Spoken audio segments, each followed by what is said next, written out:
тысячелетия. Эхо твоего города вместе с радио «Эхо Москвы». Радиостанция «Эхо Москвы» в Уфе представляет программу «Редколлегия». Главные новости из жизни республики разбирают и анализируют журналисты и редакторы уфимских СМИ.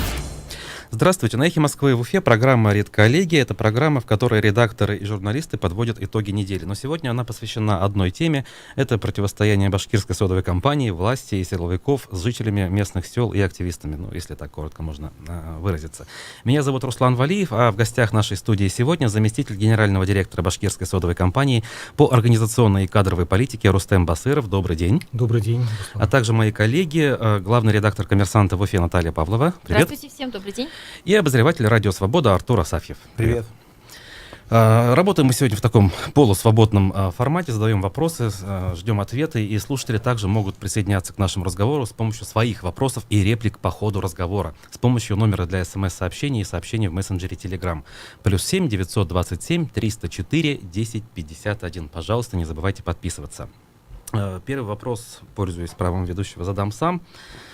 В 2018 году башкирская содовая компания проводила целый ряд презентаций, на одной из них я сам был, утверждая, что по химическому составу для будущих разработок подойдет только Шихан Таратау.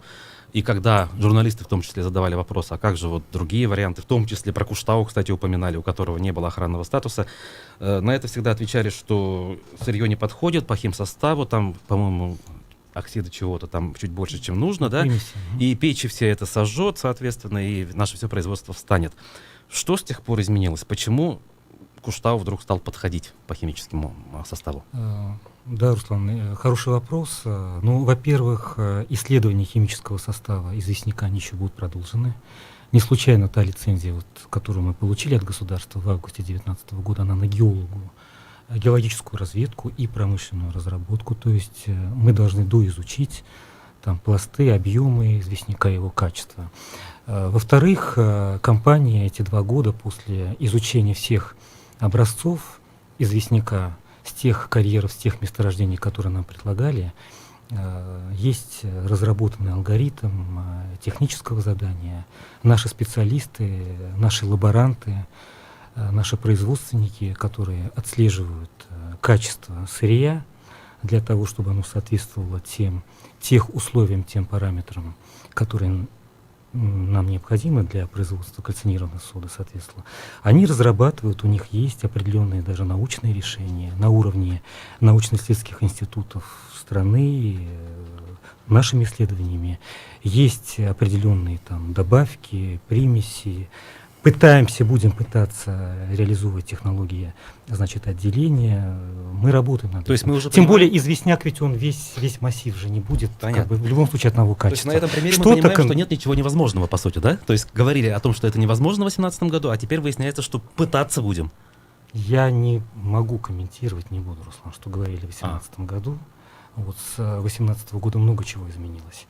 И органы власти в 2018 году, и некоторые наши критики очень много чего говорили. И, как оказалось, все их утверждения, тезисы, они были, скажем так, не совсем верные. Ну, в целом, да, вы правы, наука не стоит на месте, заводская в том числе. Будем работать, пытаться работать с тем сырьем, которое есть. Будем смотреть качество, будем отделять, будем... Раз наука не стоит на месте, то, может быть, она в ближайшем времени найдет способ и более-менее эффективно, экономично заставлять сырье с другого месторождения. Не с Куштау. С какого? И это ваше дело. Ведите разведку. Советуйтесь с учеными. Они подсказывают, многие из них подсказывают, что есть то там, то сям. Самые разные. Позволю себе привести пример предложения Марса Сафарова, который говорит про худолаз, и конкретно предлагает чуть ли не маршруты. И более того, он предлагает это в комплексе, да, взять оттуда, в общем-то, сырье, например, воду с Белых морей привезти в Сибай и, значит, затопить карьер. Ну, это, конечно, отдельная история.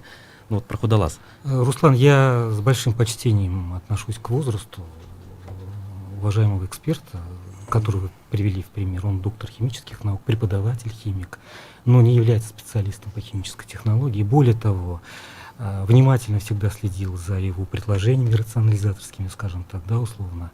Но особо меня в шок повергло предложение, значит, с наших шламонакопителей через Уральские горы протянуть трубу и, значит, дистиллированную жидкость закачивать в карьер. Ну, во-первых, это вообще просто, ну, мягко говоря, смешно. Во-вторых, это не позволит никто сделать в силу просто природоохранного законодательства. Ну и по поводу всех остальных предложений уважаемого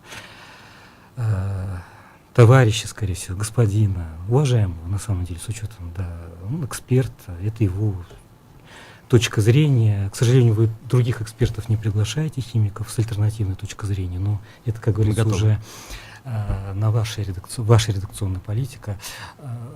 Марс Сафаров не специалист-технолог, понимаете. Насколько я понимаю, он ни дня не работал на собственно химическом производстве. Неоднократно. Мы готовы как бы рассмотреть все варианты со специалистами, и все эти вопросы, они даже в учебниках химии расписаны, вузовских, советских. Поэтому уважаемый человек, который преподавал химию в университете, и такие предложения, ну, мягко говоря, не странные. Ваше мнение понятно. Вот по сырьевой составляющей вопросы еще есть какие, коллеги? Да, вот насколько известно, Рустем, компания, связанная с группой ТАУ, да, планировала проект запуска альтернативного содового производства на базе гумерского месторождения, от которого тоже БСК в свое время отказался.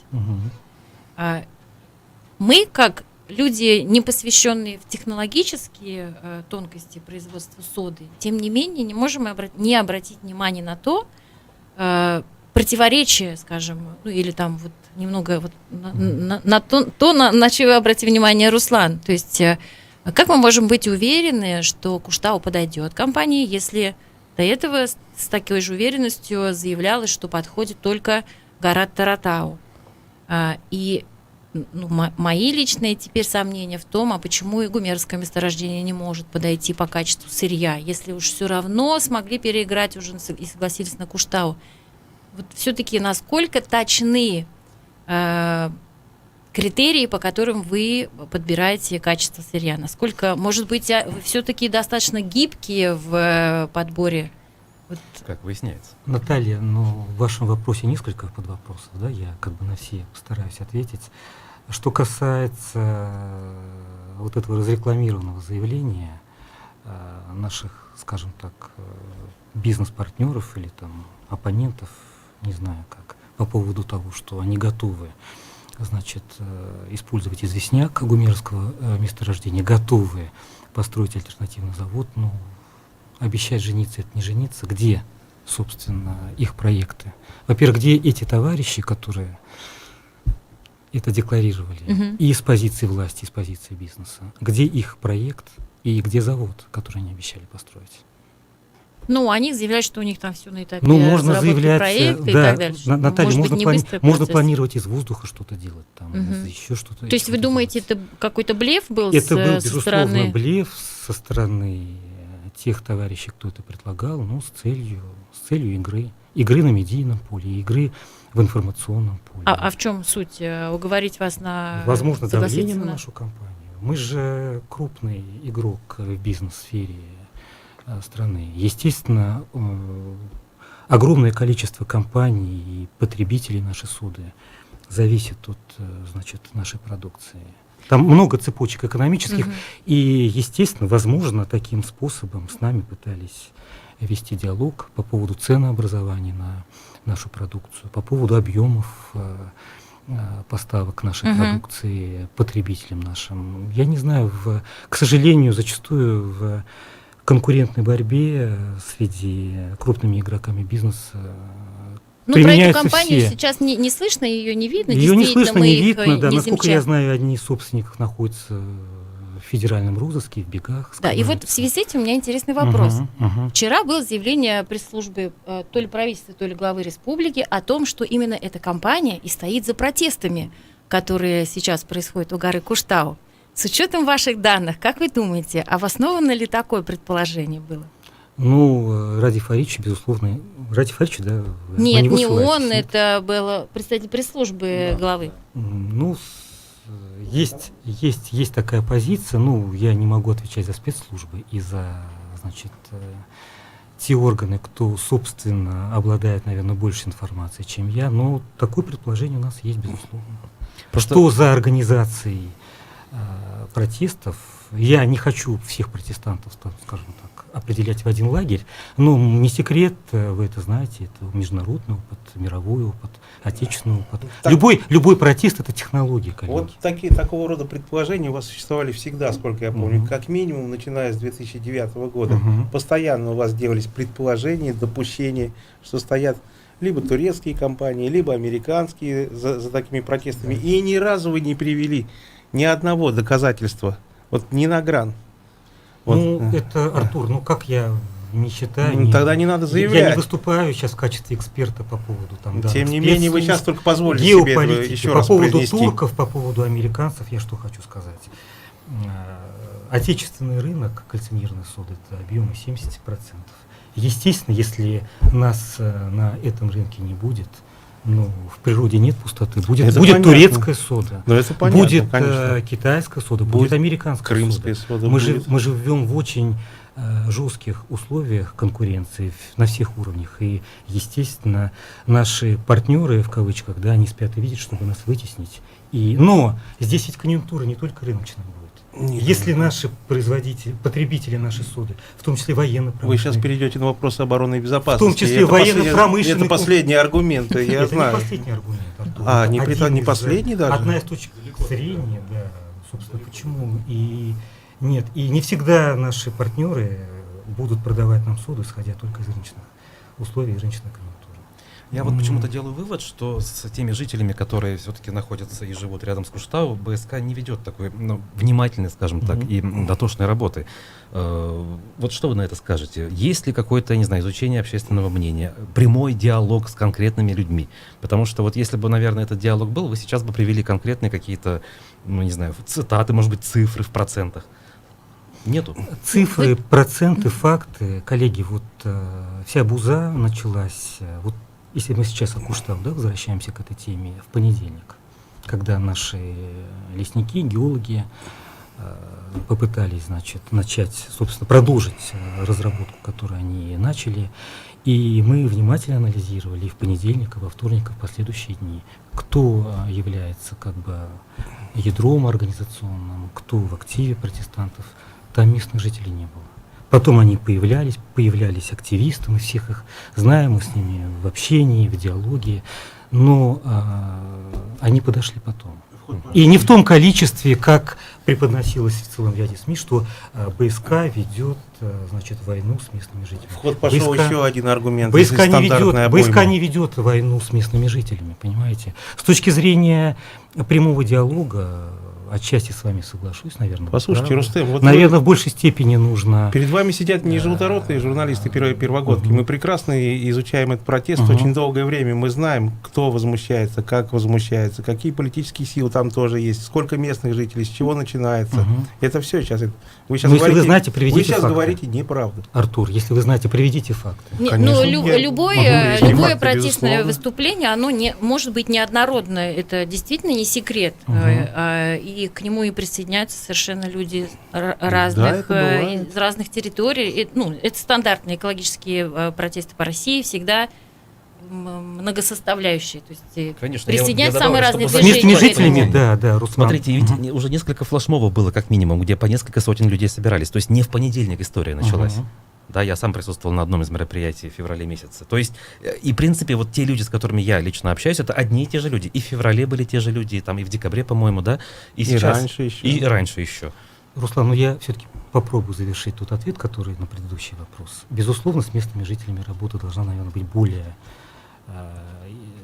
такой усиленной, более активной. У нас и информациалы выходили, мы распространяли и наши газеты с подробным ответом на все вопросы непосредственно Куштау, непосредственно разработки, непосредственно захода геологов и по поводу того, что это никоим образом на их жизни не отразится. Значит, не в том объеме, не в полной мере. Естественно, будем эти все форматы, мы готовы к открытости. Что с точки зрения тех флешмобов мероприятий, которые вы привели, но опять-таки, последний флешмоб, предпоследний возьмем, с этим флагом, который ребята там достали из сундуков, которым при предыдущей власти шили, значит, модераторы внутриполитических процессов. Ну, а о чем нам с ними вступать в диалог? С членами организации экстремистской по решению суда. Мы неоднократно с ними вступали в диалог. Вы помните кампанию 2018 года, когда за круглым столом моя коллега Марина Петровна Бортова по одну сторону, по другую сторону, все те же самые товарищи, не буду называть их фамилию, чтобы не делать этой организации рекламу, диалог был. И даже в ходе столкновений в понедельник, во вторник, когда просили и требовали показать там один документ, копию, второй документ, третий, мы показывали активистам, местным жителям, все понимали, вступали с нами в спор, вступали в полемику. Видно было желание понять, что происходит, удовлетворенность частью тех фактов и документов, которые мы приводим. Ну а эти, скажем так, ретивые молодчики, просто скрестив руки, занимались провокациями, им было неинтересно абсолютно. Они не смотрели абсолютно даже на документы, которые мы им показывали, понимаете, там с Минлесхоза, другие. Они говорят, нет, это все фейк, это все неправда, это все не то, нет, вы незаконно находитесь. Здесь ваша позиция понятна. Вот хотелось бы до перерыва, у нас буквально там 5,5 минут. Что компания думает все-таки по поводу ликвидации того многолетнего экологического ущерба, который накоплен? Потому что вот многие, кто протестует против разработки Курштау, они в том числе приводят вот как бы старые долги, да, в пример. Белые моря. Вот эти вот огромные выбросы в белую. У нас недавно в эфире министр экологии республики Урал Искандаров только заявил, что 90% загрязнения белой исходит от БСК. И Веселов называл цифры, что 40% всех сбросов в белую БСК, 20 миллионов кубометров, соответственно. Это было все эти годы, это сейчас есть, и это дальше будет. Какие планы? Ну, Руслан, возможно, министр природопользования и экологии очень большой эксперт в части вот тех данных, потому что мы в компании с удивлением, с недоумением слушали уважаемого министра, значит, анализировали те факты, которые он привел. Потому что если взять белую, вот даже Белорецка буквально до Нефтекамска, до места впадения в Каму, мы просто прикинули, сколько промышленных предприятий стоит на белую, какие производства там и какие сбросы идут. Во-первых, сбросов нет. По закону нет никаких сбросов загрязняющих веществ в белую. Есть стоки, которые проходят несколько степеней фильтрации и очистки. Стоки есть. На этот счет была тут же по горячим следам, значит, информация. Мы ее распространили, мы объяснили, мы выразили свою позицию. Смотрите, вот стоки белого цвета. Google карты, да, снимок. Вчера у нас в эфире Азамат Галин показывал, я решил посмотреть, интересно. Летние фотографии, не весна во время паводка. А что это? Это вот, тут вот, если посмотреть выше по Google карте, там как раз белые моря. Я ничего не вижу. Где здесь белые моря? Ну, я могу Google карты открыть. Ладно, сейчас, вот пока вы отвечаете, я открою Google карты. Ну, это и в экологическом докладе ведь зафиксировано, и даже в прошлогоднем. Кстати говоря, там было упоминание о том, что в БСК были увеличены лимиты на сброс в реку Белую. Видимо, все эти люди не являются специалистами. Специалисты только в БСК. Да, сточных вод, насколько степень их очистки еще... Артур, все объемы сбросов в белую даже меньше тех лимитов, которые нам дают органы госвласти. За 2019 год объемы составили 80% от тех лимитов, которые нам установил тот же самый Министерство природы и экологии Республики Башкортостан. 80%. Ну, я вот суммирую, Рустам, прошу прощения, не помню вашего отчества. Вот такой, что ли, призыв местных жителей, и экологов, и экологических активистов в том числе. Вот, он примерно вот звучит так, я его суммирую. Когда вы оставите в покое реку Белая и Стерлитамак в целом, почему бы вам не сократить производство в 2-3 раза, чтобы Белая успела переваривать все эти сбросы и стоки? Или вы добиваетесь, чтобы со временем, когда придет нормальная власть, она вообще закроет сотовое производство? И это такие прецеденты в мире есть. Артур. Вредное производство, как бы оно не было рентабельно, под давлением общественности закрывалось все-таки. Но, Артур, любое производство сопряжено с воздействием на окружающую среду. Да. Вы понимаете? Да. И Но иногда это переходит все разумные границы. И почему-то, когда как в говорят вашем о случае. Стерлитамаке, вообще о Стерлитамак-Салаватском промышленном узле, почему-то последние именно годы, я не знаю почему, именно указывают только на БСК. Не только на БСК Только указывают. на БСК. Нет, я неправда. родился, вырос в Стерлитамаке. Я с детства дышу этим воздухом. Поверьте мне, я по розе ветров и по запаху определяю. Химическое вещество время его выброса и с какой установки, какого завода, значит, этот сброс произошел. Там далеко не только производство У БСК. Путина другая позиция Кстати, по твоему вопросу. По Кто поводу основной экологических, загрязнитель воздуха? Так вот, есть А, конкретно, Салават. может быть, цифры, пока мы не ответили на вопрос вообще, да? То есть так и будем жить дальше? Руслан, целая программа у нас есть экологические на предприятии.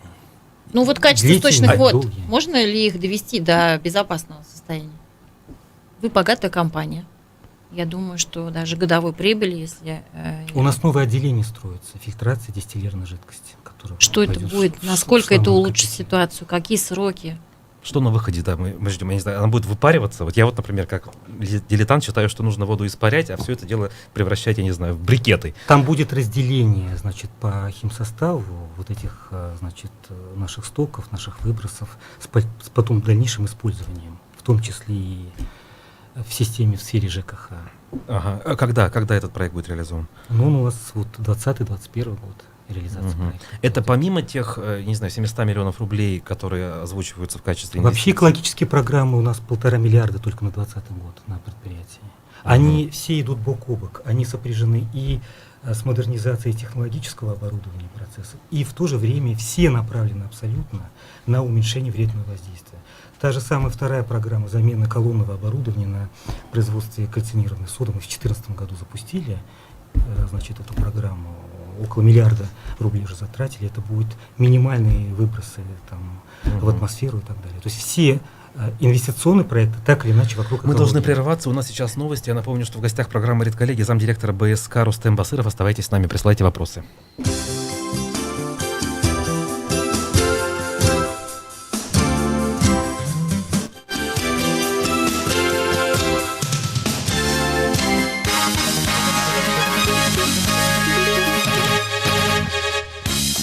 Часов 30 минут московское время. В студии Елена Меркулова. Краткий выпуск новостей в эфире «Эхо». Федеральная антимонопольная служба предлагает отложить включение препарата Спинраза в перечень жизненно важных лекарств. Замруководителя ведомства Тимофей Нижегородцев заявил РИА, что препарат очень дорогой и необходимо определить дополнительные источники финансирования, так как нельзя увеличивать дефицит региональных бюджетов. Спинраза – единственное лекарство для больных со спинальной мышечной атрофией, зарегистрированное в России. Одна ампула стоит порядка 100 тысяч евро. В России живут от 2 до 3 тысяч пациентов с таким диагнозом, однако, по данным фонда «Семьи СМА», терапию получают не более 100 человек. Препарат необходимо вводить в течение всей жизни. Ранее комиссия Минздрава рекомендовала включить это лекарство в перечень жизненно необходимых на 2021 год. Роснефть назвала вымыслом и провокацией утверждение о причастности компании, ее дочерних структур и сотрудников к событиям в Беларуси. Сегодня «Комсомольская правда» сообщила, ссылаясь на источник в российских спецслужбах, что задержание 33 россиян в Беларуси спровоцировала служба безопасности Украины. В публикации утверждалось, что в процессе поиска людей в группу некие кураторы выдавали себя за сотрудников Роснефти. Они искали охранников для нефтяных объектов компании за рубежом. Роснефть в своем заявлении называет грубой подделкой подписи бывшего руководителя ее дочки Сергея Рустамова, а также печати и реквизиты компании. Некоторые российские артисты отказались выступать на бесплатных концертах, которые пройдут по всей Беларуси за день до президентских выборов, сообщает издание «Наша Нива» и другие белорусские СМИ. Сами артисты в социальных сетях подтверждают эту информацию. В частности, под разными предлогами отказываются ехать в Белоруссию Леонид Агутин и Стас Пьеха, Григорий Лепс, группа «Кармен». От участия в концертах отказались и американские рэп-исполнители. В частности, музыканты Тайга и Сент Джон считают, что сейчас не лучшее время для публичных выступлений. Сейчас мир заморожен. Мы очень хотели поехать в Минск. Я был очень воодушевлен тем, что мы туда поедем. Но сейчас не время. То, что сейчас происходит в Бейруте, Нью-Йорке и во всем мире, важнее, чем мое выступление. Поэтому мы с вами не увидимся ни сегодня, ни завтра. Спасибо, белорусы, что мы вам нравимся, но придется подождать. По официальным данным, в России за последние сутки выявлено более 5000 новых случаев заражения коронавирусом. Умерли 119 человек. Больше всего заболевших в Москве. Почти 700 человек, сообщает Федеральный оперативный штаб. Генеральная прокуратура Прокуратура требует изъятия у бывшего министра Михаила Абызова имущества на 32,5 миллиарда рублей. Ведомство обратилось в Гагаринский суд Москвы. Бывший чиновник обвиняется в организации преступного сообщества, незаконном участии в предпринимательской деятельности и хищениях. Сам Абызов отвергает все обвинения. Всего в уголовном деле 9 фигурантов, некоторые объявлены в международный розыск, напоминает «Коммерсант». В Москве в ближайшие сутки переменная облачность, местами небольшой дождь. Завтра днем до плюс 26 градусов. Сейчас в столице плюс 24. Ирина Меркулова, служба информации, «Эхо Москвы».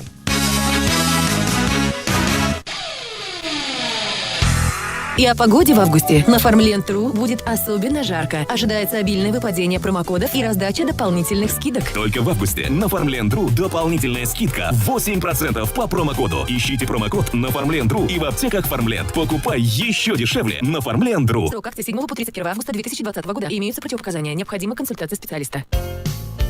По будням с 8 утра слушайте на Эхе Москвы в Уфе и смотрите в социальных сетях «Уфимский разворот». Актуальные новости, интервью и ваши сообщения в прямом эфире. Начинайте день вместе с нами, чтобы быть в курсе событий нашей республики. Телефон рекламной службы «Эхо Москвы» в Уфе 216 35 99.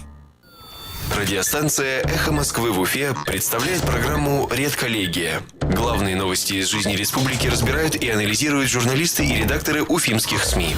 Продолжаем программу «Редколлегия» в прямом эфире «Эхо Москвы» в Уфе. Меня зовут Руслан Валиев. В гостях нашей студии сегодня зам генерального директора БСК Рустем Басыров, а также главред «Коммерсант» в Уфе Наталья Павлова и обозреватель «Радио Свобода» Артур Асафьев. Начну с вопроса одного из наших радиослушателей в продолжении темы именно экологии. Когда общественности будет представлен проект рекультивации Шахтау? После того, как предположительно мы завершим, собственно, пользоваться Шахтау как сырьевой базой. А есть уже какие-то идеи или пока вообще? Это где-то 21 год, это долгий ящик, и, безусловно, мы будем рекультивировать. Угу. Еще вопрос. Будет отдельный проект, будет описание, будет тендер. Ну, понятно, сейчас нет, как бы, если безусловно, будет презентация это населению. Пару вопросов про непосредственно БСК от слушателя. Зачем менеджеры БСК идут в горсовет по списку КПРФ? Такой вот политический вопрос. Ну, во-первых, представители там не только менеджеры и рабочие БСК, как и представители всех других предприятий, организаций, учреждений, как просто жители города Стерлитамака, уже находятся в горсовете, не один созыв.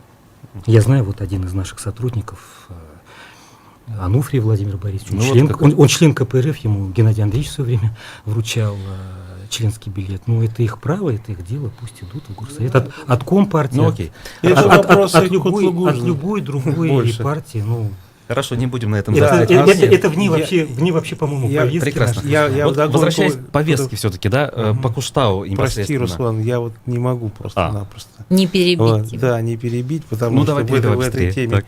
А вот с партией ветеранов у вас прекратилось сотрудничество, да? Раньше вы очень хорошо с ней сотрудничали по вопросу эксплуатации Таратау и так далее. Она организовывала при вашей поддержке митинги в Стерлитамаке и других. А сейчас вот это движение организует в Москве оргкомитет по защите Куштау. Я не могу прокомментировать, во-первых, партии ветеранов нету, юридически вы же знаете. Ну, тем не менее, она есть какая-то группа людей, называющая себя там представителями ветеранов. По поводу организации с ее помощью митингов, у меня нет такой информации, я ничего не знаю, не могу вам даже прокомментировать.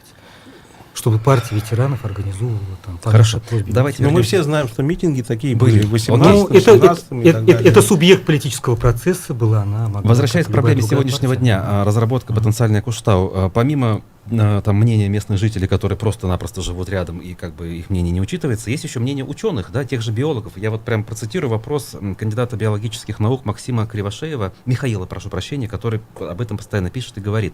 На Куштау постоянно обитают популяции 43 видов из Красной книги РБ и РФ. В соответствии с законом об охране окружающей среды, любая хозяйственная деятельность, приводящая к гибели таких видов и разрушающая среду их обитания, запрещена. В законе нет формулировок, допускающих пересадку или перенос таких видов. Об этом также говорил министр экологии РБ. Каким образом будет вестись разработка Куштау, если это уже противоречит федеральному закону данному? Вопрос очень важный. Ну, во-первых, возвращаясь к ранее данным ответам, Руслан, не вся территория Куштау. естественно, все там защитные, санитарные зоны леса максимально будут сохранены. По поводу... Вот здесь там, хотелось бы понять, по как... поводу краснокнижных... Не, давайте все-таки, как вот, понятно, что в ближайшие 5 лет, может быть, они и будут сохранены, там, склоны, условно, реки, но ведь в конце-то концов мы понимаем, как это будет выглядеть. Мы видим Шахтау. Ну, территория горного отвода — это небольшой участок Пока. на самой горе, понимаете? Но у нас пока нет, я не могу без результатов геологоразведки сказать, как он там сузится, там расширится или точечно будет. С Когда точки зрения... завершится геологоразведка? Геологоразведка должна в сентябре, в октябре. Это вот уже, да? Ну С хорошо. точки зрения там насекомых, растений, вопрос очень сложный. Мы совместно его изучали и с представителями Министерства лесхоза. Документально пока, я не хочу чисто формально отвечать, что вот по документам нет там, по реестрам никаких краснокнижных опручений. То, что не зафиксировано, то, что не учтено, там, не внесено ни в какие реестры, этого нет. Возможно, эти краснокнижные растения, животные, насекомые обитают, но будем работать совместно с Министерством лесного хозяйства. После того, как все работы будут приведены, естественно, у нас целый ряд рекультивационных всех работ будет. Есть же опыт и мировой, и отечественный, Руслан, по поводу... Что, можно я вас чуть-чуть на слове поймаю? Да. Вы говорите, что вы обсуждаете этот вопрос с Минлесхозом, да? Вот у меня есть ответ жительницы деревни Урняк, который подписан заместителем министра лесного хозяйства в январе, о том, что вопросы, связанные с защитой и перемещением краснокнижных представителей флоры и фауны, а также компенсация ущерба природе из-за гибели их ареала обитания, не относятся к компетенции Минлесхоза. Наталья, тут вопрос немножечко другой. Мы даже не знаем де-факто и де-юре, есть краснокнижные растения, насекомые на Куштау или нет. Тогда о чем вы разговариваете с Минлесхозом, когда говорите о сохранении таких растений и животных? Разговариваем, не нарушим ли, если представьте нам документы, представьте нам реестры, представьте нам документы о том, что в границах нашего отвода есть краснокнижное растение. Ну, это вопрос Минэкологии же. В данном случае я просто... Смотрите, есть и вообще шире по поводу, коллеги, краснокнижных растений. Они на территории города есть краснокнижные растения. Они везде у нас краснокнижные растения. Более того, на территории нашего предприятия, где стоят колонны, эстакады и так далее. Как говорили у Хаджина Средина, там один богаче. Здесь даже пыль волшебная. Есть краснокнижные растения, птицы, понимаете? Почему бы не привлечь вот к этой работе тех же самых вот ученых, которые в этом разбираются и говорят об этом публично, а не только чиновников Минлесхоза, которые создают реестры, где нет ничего? Вот опять же к разговору об открытости, да, вот вы признали, что с жителями диалога недостаточно, так видите, с общественностью этого диалога, с другой, имею в виду, критически настроенной общественностью, этого диалога вообще нет. Может быть, если бы он был, ситуация выглядела бы немножко по-другому, по крайней мере, не была бы столь напряженной. Вчера хороший диалог произошел, в кавычках.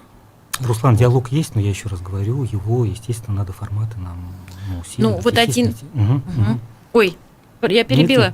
Один из камней преткновения сейчас...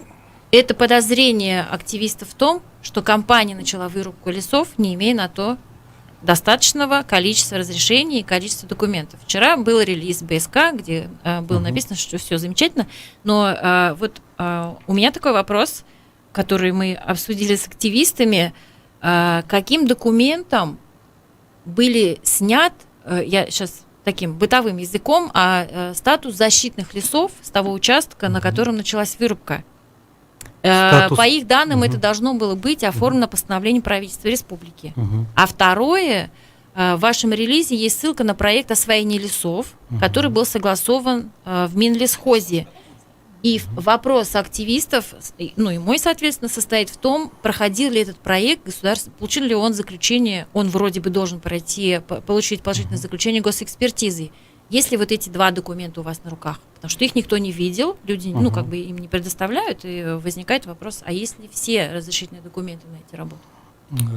Все разрешительные документы, еще раз я повторюсь, Наталья, у нас есть.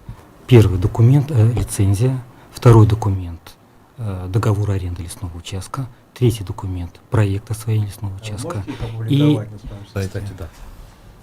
Мы работаем сейчас над этим. Как делают очень многие. Да. А положительное заключение экспертизы? Посмотрят юристы еще и Министерства лесного хозяйства, если там нет какой-то служебной и прочей информации. Я уверен, что нет. За Минлескос я говорить не буду. Мы готовы опубликовать эти документы, пожалуйста. Категории гостайны. Да, Рустема, уточните, пожалуйста, по заключению по госэкспертизы, да, и защитных зон, лесопарковых, правильно, да? Лесопарковых зон на территории, значит, арендуемого нами участка нету. С какого времени? Есть категории защитного, есть категории разных же леса, да, там резервные леса, защитные леса, эксплуатационные леса, Куштау защитный лес. Во-первых, тезис неверный, что на территории защитного леса невозможно какие-либо работы. Есть определенные виды защитного леса, вот как вы справедливо отметили, там лесопарковая зона, водоохранная зона, а есть еще особо защитные участки леса. Там, безусловно, никаких работ производиться не должно и не может. Это нарушение законодательства, наказуемое, уголовно наказуемое деяние. На нашем участке нету лесопарковой зоны, Наталья. Мы границы горного отвода не затрагивают водоохранную зону реки Белой. Особо защитные участки леса мы тоже не затрагиваем. Менялся статус лесов на этом участке в последнее время? Точно не могу сказать. Он постоянно менялся на протяжении последних лет. Как, ну, вы упомянули, что это статус лесопарка это все-таки вопрос позже. к Министерству лесного хозяйства. Они тоже открыты, они тоже сейчас в работе вместе с нами, с населением по разъяснению, потому что действительно совершенно справедливо основной массив вопросов местных жителей и экологических активистов, на каком основании ведутся работы по вырубке леса. Вот, кстати, и что интересно, они всегда начинаются то ли в праздник, то ли в выходные. Вот почему это происходит? Вот последний, если я правильно помню, активисты в Курбан-Байрам начали вырубку. Наталья, не в Курбан-Байрам, во-первых, мы жителей предупредили через извещение, через газету, открыто, честно, всех жителей 3 сел о том, что мы в июле начинаем геолого-разведочные работы и заходим на Куштау. И объяснили, что это не сопряжено ни с какими там процессами, слухами, о которых говорили, что будет взрыв, что тягачи, большегрузы и прочее будут через населенные пункты проезжать, будет пыль, шум, взрывы, вибрации и так далее. Мы людям объяснили, работу провели и честно сказали, в июле мы заходим на Шихан Куштау с геологоразведкой. Дмитрий, и в июле 27 или 28 июля мы зашли. Дмитрий как раз вас спрашивает, сколько, на ваш взгляд, по вашим данным, может быть, процентов жителей Стерлитамака и Башкирии поддерживают разработку Куштау? Есть ли данные? Данных социологии у меня нет таких. Угу. Также вот целый ряд вопросов, почему жители... И вообще, Руслан, ну тогда встречные вопросы и вам, как эксперту, коллегам. А вообще все природохозяйства, все вопросы хозяйственной деятельности, ну как сказать, должны быть и могут быть предметом опросов или референдумов. Да, давай спросим уфимцев, согласны ли они с продолжением работы нефтеперерабатывающих заводов Башнефти. У нас просто очень забитая такая если провести вообще референдум за все хорошее против всего плохого, мы останемся без индустрии.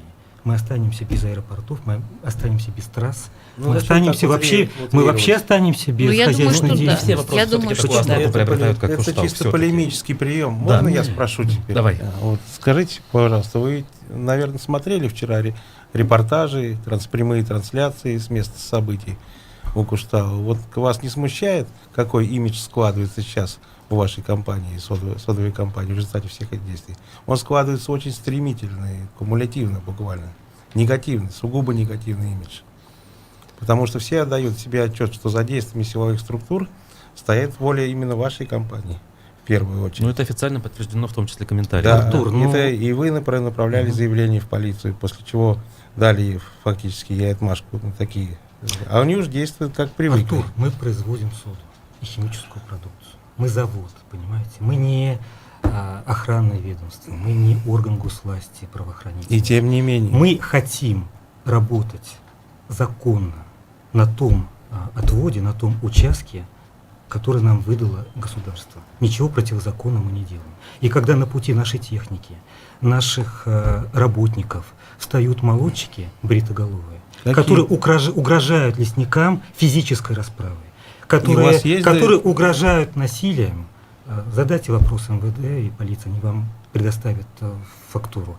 Я считаю, что все наши действия вполне оправданы. Здесь не вопрос имиджа, здесь вопрос, Артур, я шире, единственным монополистом насилия является государство, понимаете?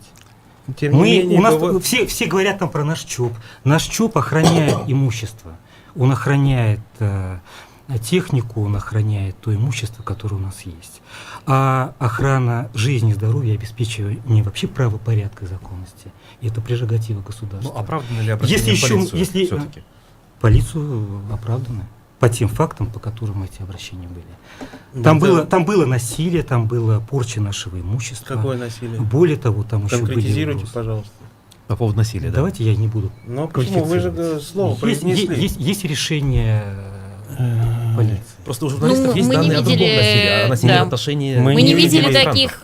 Протоколов административных и даже. видео таких не видели, что Да, не кто-то было какого-то обижал насилия. сотрудников. Срывали Слава наши аншлаги, Да. ломали наши стенды информационные, Ну, раскачивали... хулиганство, но не Может, насилие, просто да. демонтировали? Ну, это самоуправство по административному кодексу. Ну, Насилие, я, естественно, говорю, не в терминологии. Мы просто прекрасно знаем, что вот несмотря на ваш тезис, вроде бы железный, что монополия на насилие принадлежит исключительно государству и его силовым структурам, тем не менее в жизни встречаются сплошь и рядом коллизии. Приведите хоть один пример за эти 3-4 дня, когда какой-то представитель ЧОП БСК применил в отношении какого-либо гражданина на Куштау. Я сейчас говорю о том, что... И вообще какое-то физическое воздействие. Вы можете показать? Я пока про ЧОП даже и не сказал. Я говорил сугубо про действия полиции, а их соотносят все-таки с волей, так сказать, вашей компании. Действия полиции соотносятся с Конституцией и законодательством. Ну, и с обеспечением правопорядка. Особенно вот мы видели, как они соотносятся по вчерашним кадрам, когда толкают стариков, женщин, которые ломают ногу в результате Ну, это падения. полиция все-таки. Это полиция, да. Я говорю про полицию пока. У меня нет данных и фактов, что сотрудники ЧОПа какой-то. Как только такие факты появятся, мы их непременно озвучим. Вы не сомневайтесь. Артур, но есть и такое явление, как неповиновение законным требованиям представителя полиции. Мы говорим про коллизии. И вот в связи с этим как раз мне вот активисты прислали вопрос буквально перед эфиром. Телефон у меня, к сожалению, сейчас на зарядке. Но я запомнил этот вопрос. Вот если и дальше, вот, они спрашивают, это понятно, что вопрос риторический, вы можете его счесть каким-то даже провокационным, но попробуйте ответить.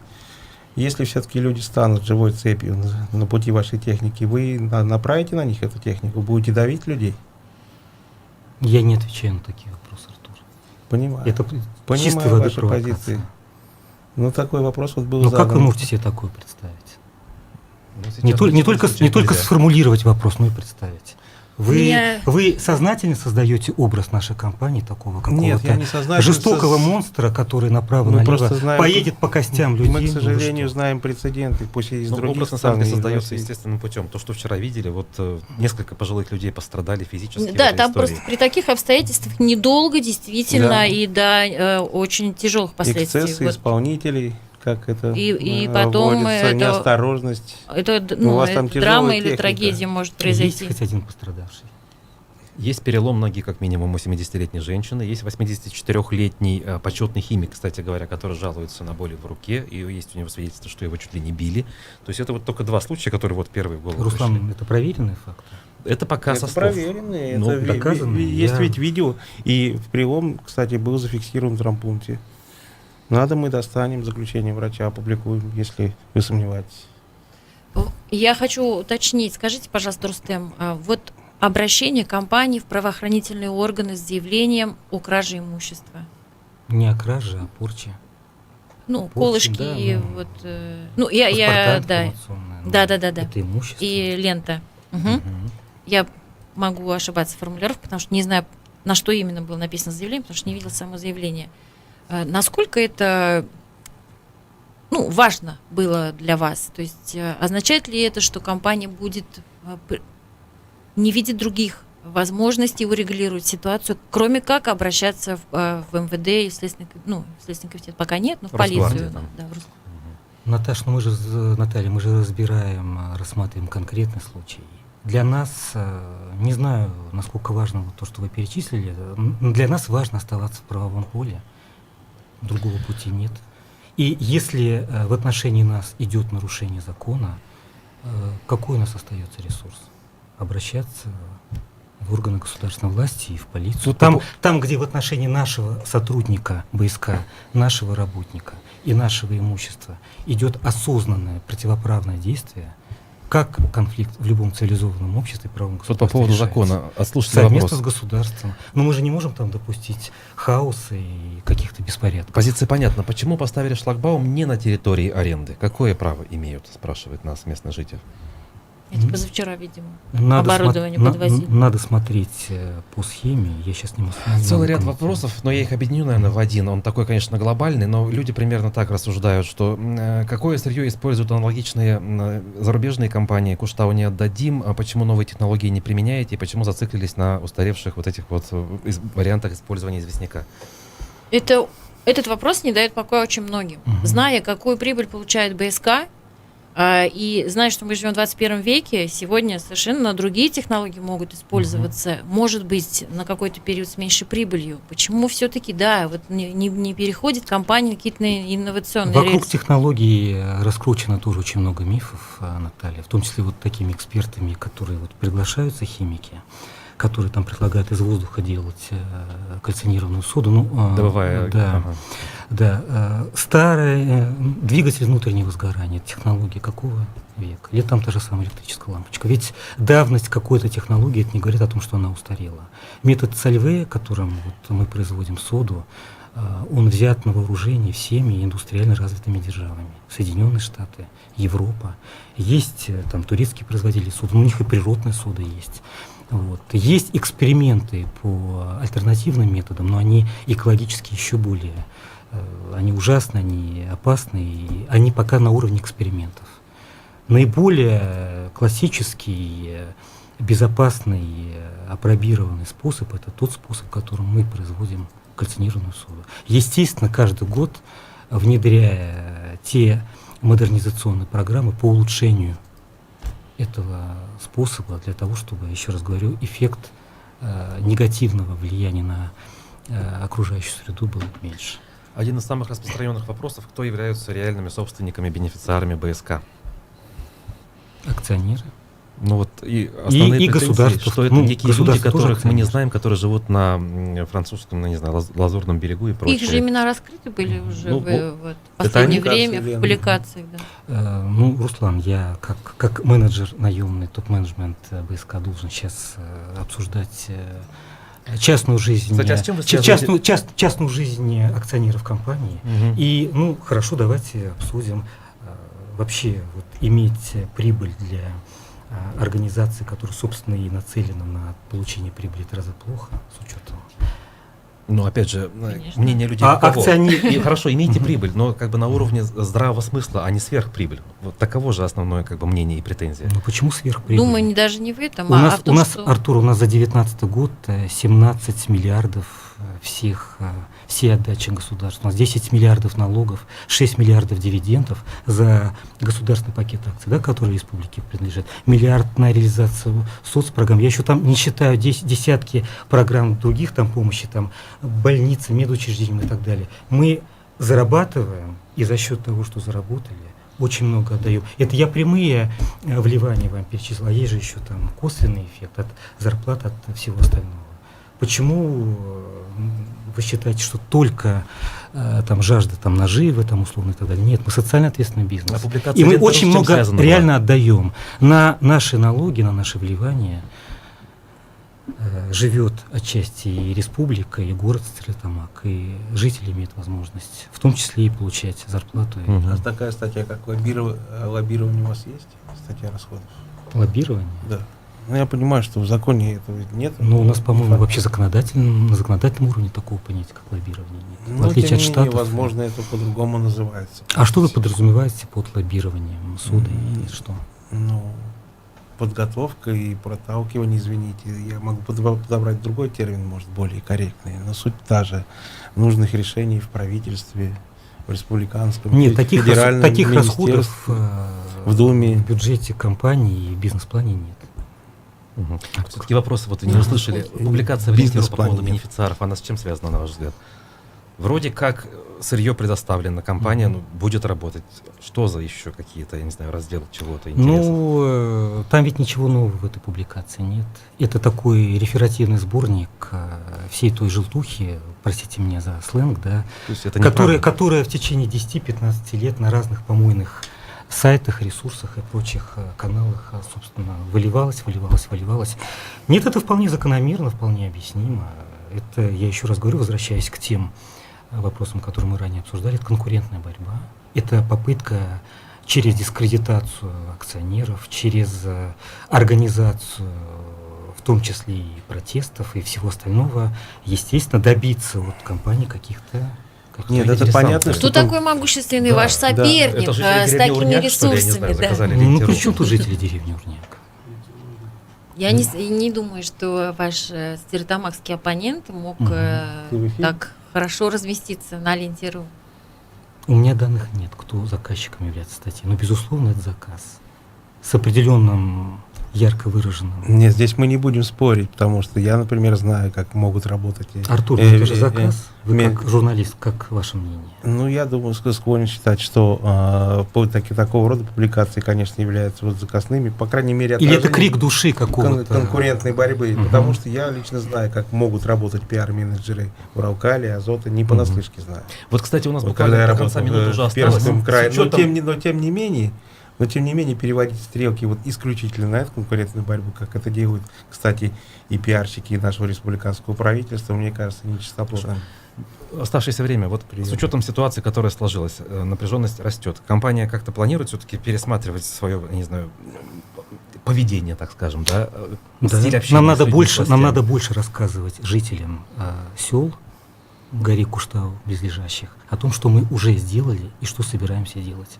Для того, чтобы наше присутствие на Куштау производственном никак не отразилось на их жизни, и в качестве компенсационных механизмов, чтобы люди почувствовали эффект от тех программ социальной реализации, которые мы собираемся, позвольте, я все-таки завершу свой ответ, которые мы собираемся там реализовывать. У нас масса там проектов, мы уже в них участвуем. Это и водопровод, это и дома культуры, это и фельдшерско-акушерские. Ну ладно, когда опубликуете, нам тоже пришлете, а сейчас будем заканчивать, время заканчивается уже после эфира. В гостях нашей студии был замгенерального директора башкирской содовой компании Рустем Басыров, а также Наталья Павлова, Артур Асафьев.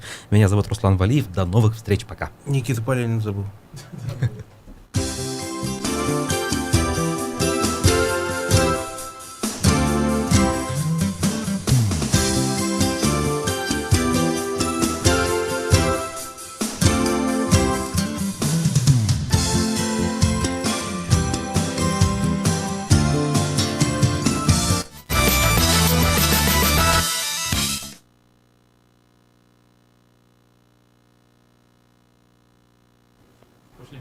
Для зрителей, которые смотрят нас в социальных сетях, мы остались в эфире, еще несколько минут поработаем, потому что вопросы у коллег остались. Наташа. Да, я хотела Рустем спросить, вот сейчас, возвращаясь к окончанию эфира, какой-то график встреч там вы разработали, как вы собираетесь работать с населением сейчас в этой ситуации? С активистами, проплаченными протестами, как? А как вы их определяете? Кто проплачено? Как вы это определяете? Актив деревни Урняк, выступающие жители Урняка нам известен, естественно, с ними будем работать. И намечен и график встреч, и разъяснение. Помогите нам тогда. Я не хочу этим людям делать рекламу, Артур. Зачем? Вы же знаете. Вы можете не называть фамилии, вы можете назвать конкретно. В смысле, мы про Башкорт или про какое-то другое сообщество? С этими товарищами, конкретным я вам фамилии все могу назвать. Мы сидели, мы работали, мы за круглым столом объясняли, показывали. Еще раз повторюсь, опыт работы первого дня, значит, взаимодействия, который был, да? Да, первого дня взаимодействия в понедельник на горе, когда активисты от Урняка всю полноту информации от нас получив, удовлетворены были. Сказали, да, теперь мы видим, что законы, видим документы. И рядом стоящих молодчиков, понимаете, которых не интересовали никакие наши аргументы, копии документов и так далее. Которые сказали, нет и все. Рустем, но жители Урняка участвуют же во всем? Вот сейчас. Они же тоже там же с теми же, кто впал в Жителями лагерь. будет долгая, кропотливая работа. Ну вот вы выпустили недавно газету 2000, насколько я помню, Мгм. тиражом. Ну вот, честно говоря, на меня она мало впечатлений произвела. Как обычная ваша заводская многотиражка. Но вы же не житель Лужника, ни о чем. Артур. Ну, такое же впечатление оно и до жителей привело. Я у них это в Мгм. чатах увидел, и в пабликах ВКонтакте. Ну, И а это взаимодействие с посмотрели. помощью газеты или это Ну, личные встречи, или сходы граждан? все или ресурсы, что? которые у нас есть, в том числе и сходы граждан. А кроме Урника еще что планируется? Бельская, То есть это Красиловка, близлежащие населенные близлежащие пункты? населенные пункты. Мгм. А в Стерлитамаке тоже не изучали общественное мнение? Как относятся к... Ну, насколько знаю, социология была очень давно. Давно. Нет, не буду сейчас выдумывать, Мгм. манипулировать цифрами. Мгм. Наташа этого делать Просто уже нельзя. очень много из Уфы стекаются вот Мгм. в поддержку Шихана Куштау. И не И только из меньше не Уфы. становится людей. Я хочу сказать, что тема становится все популярнее и популярнее. После того, как начинается какое-то там силовое давление, тема начинает Мгм. совершенно набирать Ну, большую Я, популярность. кстати, вчера удивился, был хороший эфир с Азаматом Галиным, неплохой. Но это, по крайней мере, он говорил много... Теперь с Азатом Галиным. давай. Много верных вещей. Он не его родственник. Мы он сейчас сказал. в Но- эфире, да? Да, но в вот я социальных сетях. удивился, когда он сказал, нам сейчас самое главное отсечь этих глобальных экологических активистов. Мгм. Которые подтянутся и возьмут это все на себя. А Мгм. потом тут же произнес прям противоположный тезис. Надо выходить на международное общественное мнение, доставать этих бенефициаров БСК там на Кипре, и во Франции и так далее, потребовать, чтобы их лишили гражданства. Я примерно так излагаю. Вот как он это будет делать без помощи тех же самых глобальных экологических активистов, которые лучше всего, кстати, умеют работать по таким Все-таки вернемся ко мне. проблемам. Еще один вопрос, вот, на мой взгляд, интересный пришел из соцсетей. К вам вопрос, Рустем. Вы попали в БСК с полпредства в ПФО, пишет радиослушатель Рамиль. Экс-полпред работа в совете директоров. И такой вопрос, опять же, риторический, наверное. Почему такая смычка интересов чиновников и бизнеса? Вопрос интересный. Я никогда не работал при работе. Я попал в полпредство, кстати, из республики. Я работал в органах власти республики, в муниципалитете Стерлитамак. У меня биография открытая на сайте компании. Я начал работать в полпредстве в январе 2015 года. Григорий Алексеевич Рапота там уже, До этого ушел. уже давно не работал, поэтому я не понимаю, какая связь там, например, между мной и работой. Ну, а если бы даже и работал Рапота, ну, почему бы нет? Я выходец из республики, я очень хорошо знаю город, очень хорошо знаю предприятия. Собственно говоря, у меня опыт работы в разных сферах органов власти. Собственно, почему из органов власти нельзя уйти на работу в топ-менеджмент одной из компаний? Кстати, Когда вы намерены продолжить работу? Гарри? Насколько я знаю, вот мы Они читаем идут. сейчас, сегодня работы не ведутся. Вот, у вас есть выходные, вот, скажем, суббота, воскресенье? Вот, Все, вот флешмоб намечен на все воскресенье. работы будут проводиться в соответствии с нашим графиком. А каков у вас график? Есть там выходные? или- Август, сентябрь. Ну это это в целом. Это же не первая геологоразведка сейчас, да? Не первое. Не первое. Предыдущие На Куштау не результаты первое. подтвердили, опровергли ожидания в отношении Вот качества. сейчас будут новые результаты на уточнение, на углубление нашего понимания, наших знаний Мгм. о месторождении, качестве известняка, объемах этого известняка, глубине залегания этого известняка, Мгм. границы горного отвода. и так Предыдущие далее. не информативные были или Информативные. А сколько кубометров деревьев предполагается свалить?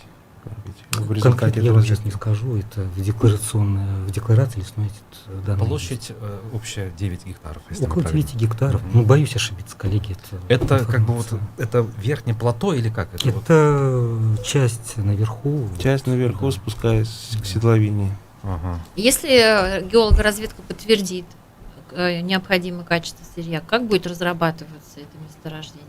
Будут расчеты. Вообще это целый механизм многоэтапный. Вообще будет проект промышленного освоения, над которым будут работать специализированные научно-исследовательские институты. Все будет просчитано. Ну, это будет Глубина. что-то вроде... Даже методика какая, понимаете, Наталья, будет применяться.